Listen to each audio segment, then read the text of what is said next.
welcome into a For What It's Worth breakdown segment, a new segment where I am going to break down one specific game. I'm not going to look ahead, I'm not going to look in the past, and I'm not going to look at a series overall, just one specific game. And what better way to introduce this new segment than with the NBA playoffs, Western Conference Finals, and we had the Dallas Mavericks and the Minnesota Timberwolves Game 3, where the Mavs won 116 to 107, and they went up 3-0. Before I get too much further into the episode, I am your host, Calvin Silvers, and if you could just take a second to hit that pause button and hit favorite or like on this video, whatever you have to do, and send it to a friend of yours, I would greatly appreciate it.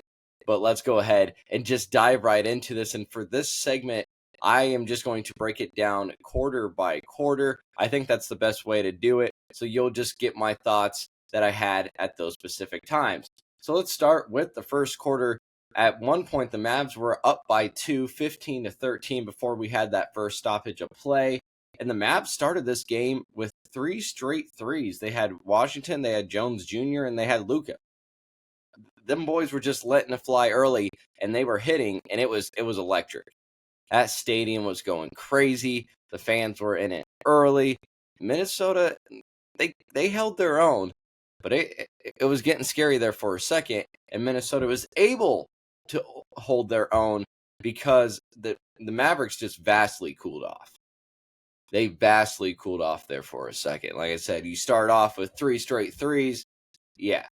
Then and then I think that adrenaline kind of went down a little bit. And to be fair, they weren't contested shots. They just weren't falling.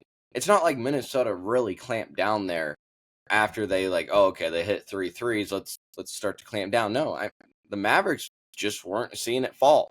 And like I said, I think that had to deal with the adrenaline kind of playing a factor in that early. But here's why the Mavericks were open or didn't have contested shots.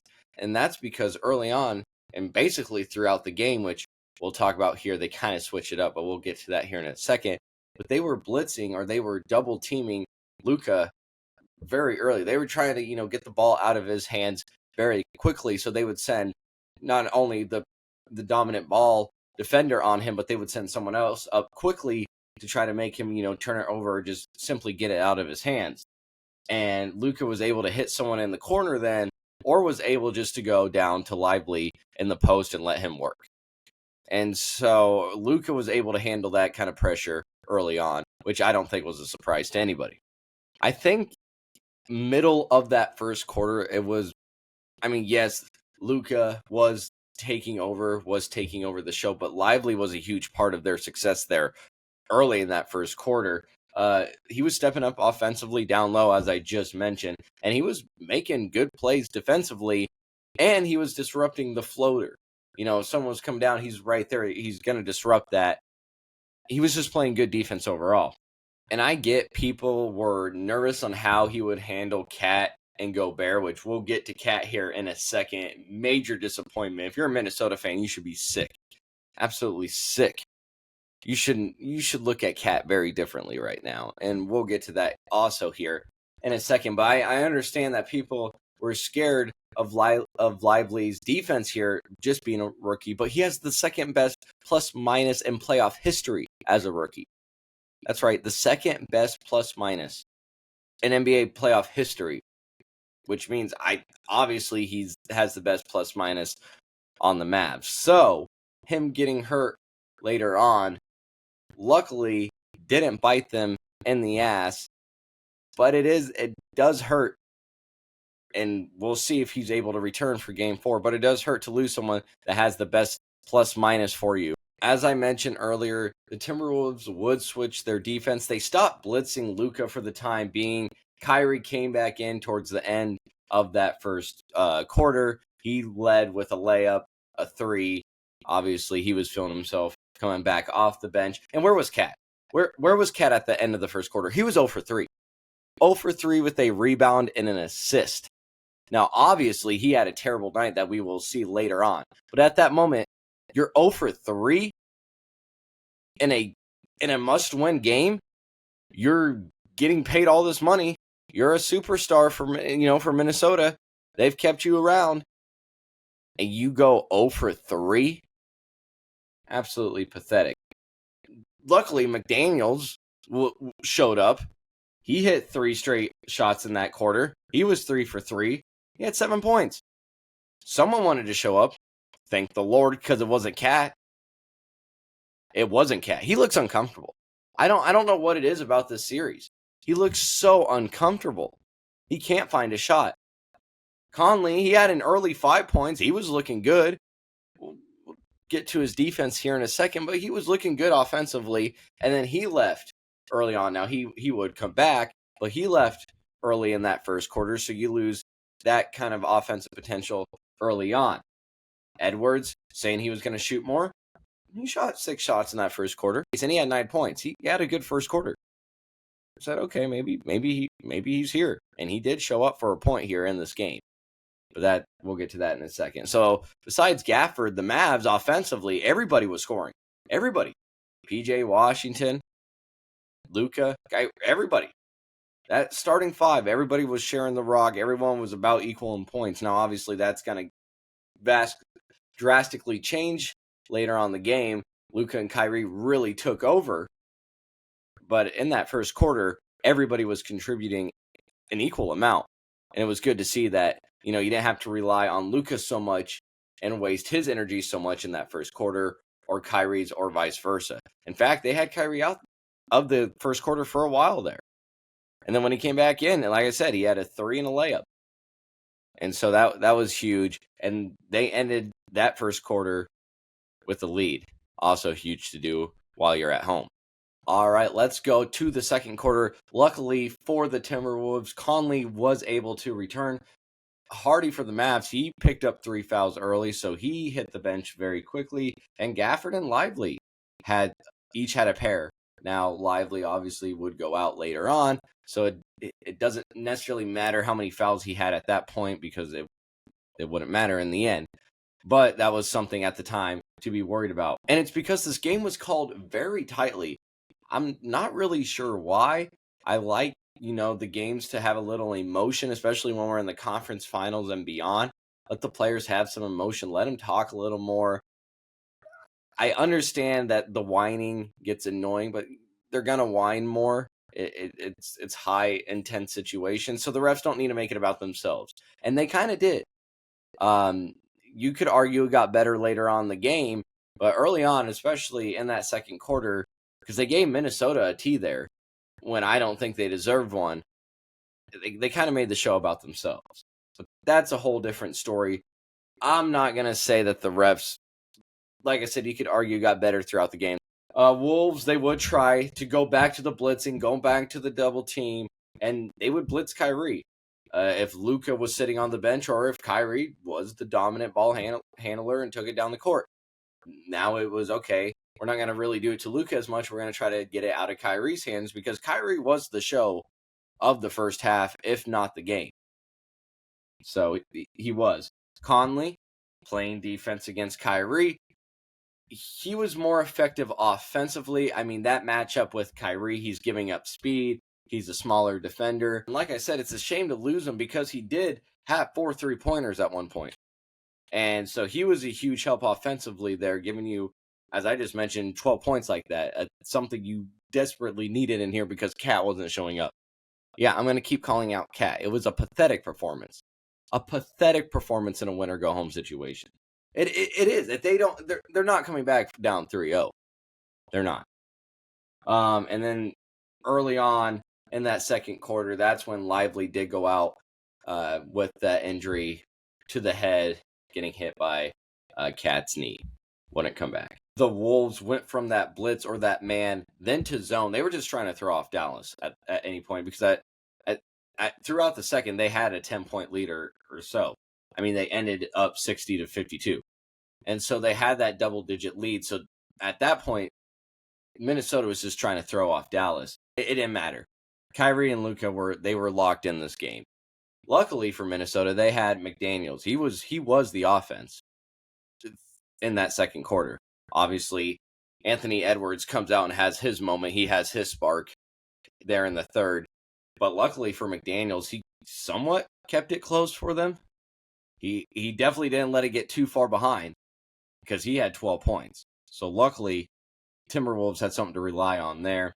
As I mentioned, halftime 60-52, Mavs were up. Third time this playoffs that Kyrie has been in double figures in the first half. He was hooping. He was the player of the first half. He was the show of the first half. Constant movement allowed him to hit the threes. The constant speed allowed him to blow by when he wasn't being blitzed, when he wasn't being double teamed. He was the show. He's so quick. Minnesota looked like they couldn't keep up with him. Anthony Edwards can't guard him. Conley, he would pick up 4 fouls later on. He had to play more careful. Kyrie knew what he was doing. He was in his bag. Just the third time in this playoffs that he was in double figures at the end of the first half, and it came in a game 3 where you could really, really lock it up. It was an impressive performance. And once again, where's Cat? Where is Cat? He was 2 of 10 at halftime. 2 of 10, 20%. Edwards, he only took 5 more shots in that second quarter from what he had in the first. So he was sitting at 11 there. He was talking about he wanted 30-plus shots. Where were you? Like I said, McDaniels had to pick up the slack. Where were you, Anthony Edwards? Now he does show up later on. So let's just go ahead and get into the third quarter. Now, it was getting a little scary. At one point, the Mavs only led 76-71. But the thing about Minnesota in the third and what was different that they came out with in the third was they were driving more to the basket. It would lead to a basket from Edwards or he'd kick it out. And it, like I mentioned, it got within 5 points.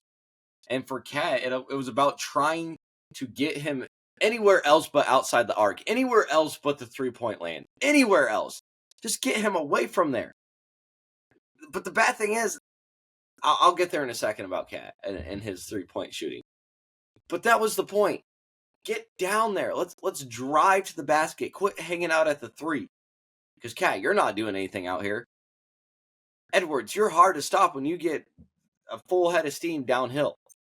Let's start attacking the basket. But for whatever reason, they would venture away from this or at least be less efficient with it as the game went on. I don't know if the Mavs adapted to it or if it was simply Minnesota got away from it. But either way, you had something working. I don't know why you couldn't keep it working throughout the rest of the game. That was what got you back into it. Besides Anthony Edwards going off, but the fact that you were able to at least generate confidence for Anthony Edwards by driving to the basket and getting easy buckets. It makes sense why you started it, but I don't know why you ventured away from it. But they did get it tied. At one point, it was 77-77. And like I've been saying, Edwards was the spark plug in the third quarter. He was electric. Well, he was what we saw in the first 8 or so games of the playoffs.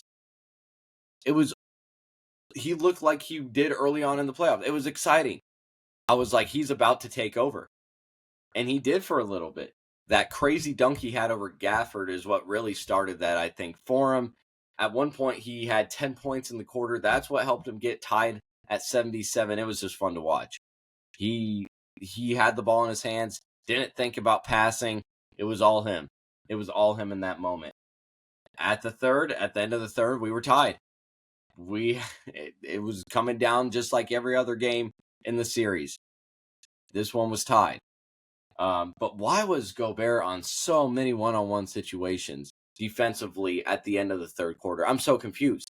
He was always somehow matched up with a guard. By Defensive Player of the Year, it's not Defensive Player of the Year of guards out at the perimeter. No, it's down low.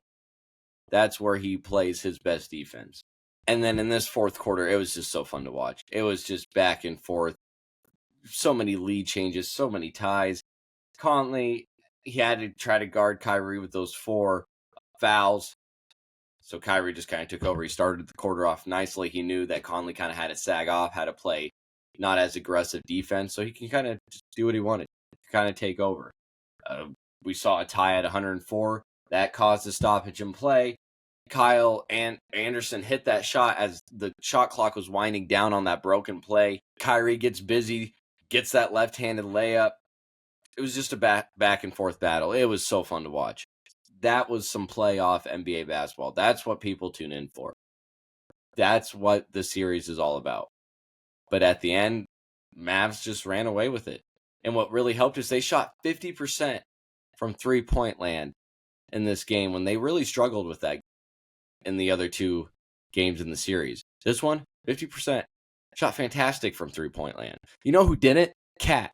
And why is he shooting a three late in the game to try to get you back in it with nearly a minute left? A shot that would help you make it a game again. Why is he taking it? He hadn't made a three-pointer all game. Why in the hell is he taking one with a minute left? And then he gets his ass busted by Kyrie on the other end. But why is it in his hand? He is 4 of 32 in his last 5 games from the three-point land. That's 12.5%, people. If you didn't figure that out in your head. 12.5%. And he had the nerve to take a shot late in the game from beyond the arc. Get out of here, Cat. Ridiculous.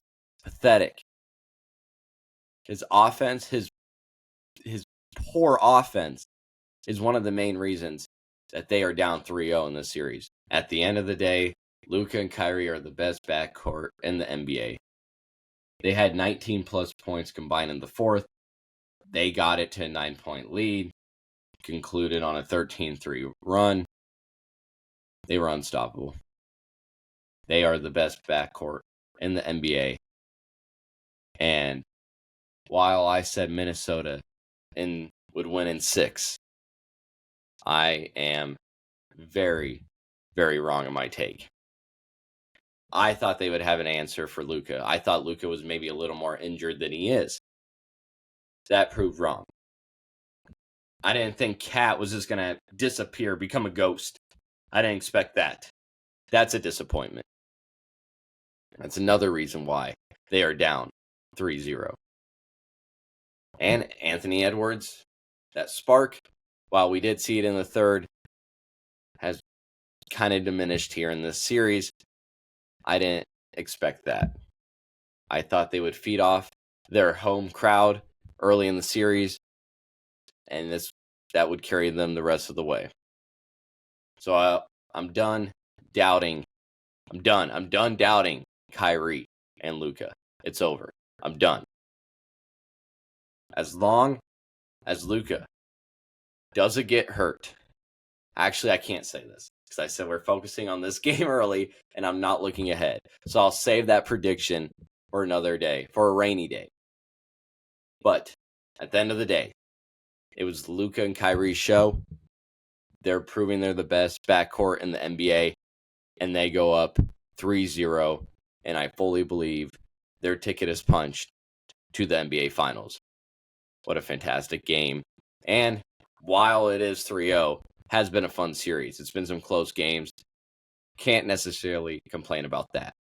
Well, I appreciate you guys listening to my news segment. I hope you liked it. If you did, go ahead and give it a thumbs up and let me know what you liked about it in the comments. And if you want to see something improved or if you didn't like it, let me know why as well in the comments. But until next time, I am your host, Calvin Silvers, and I will see you guys later. Have a good one.